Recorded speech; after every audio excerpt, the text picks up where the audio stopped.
Morning mga master. Friday fishing tayo. Light setup gaming tayo muna ngayon. Bali ang gamit natin is yung ating Kapong 762.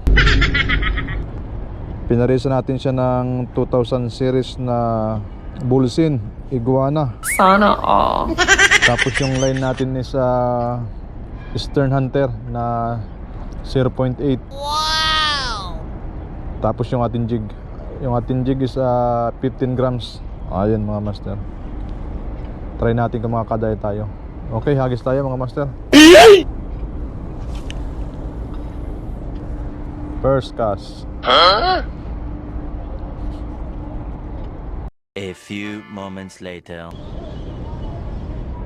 Okay, humihila mga master. Siguro maliit na barakuda. Galing ya. Natin.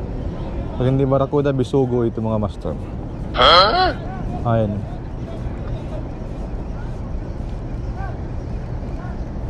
Ano mga master? What?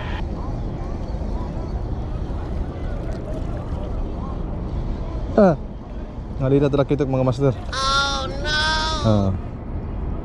Nalita talakitok. Kumagat. Talakitok mga master.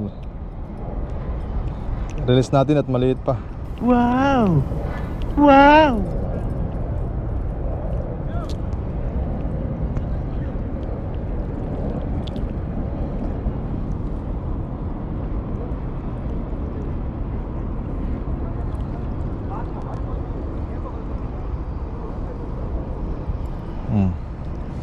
Laki ka muna.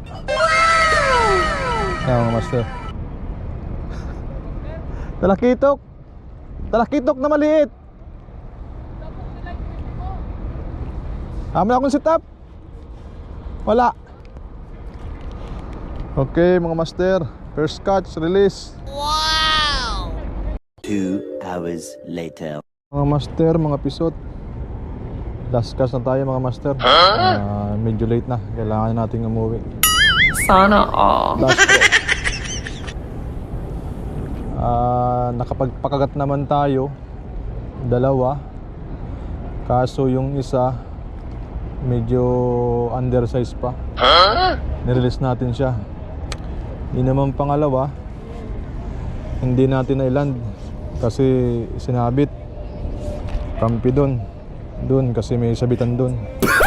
Nilusong natin.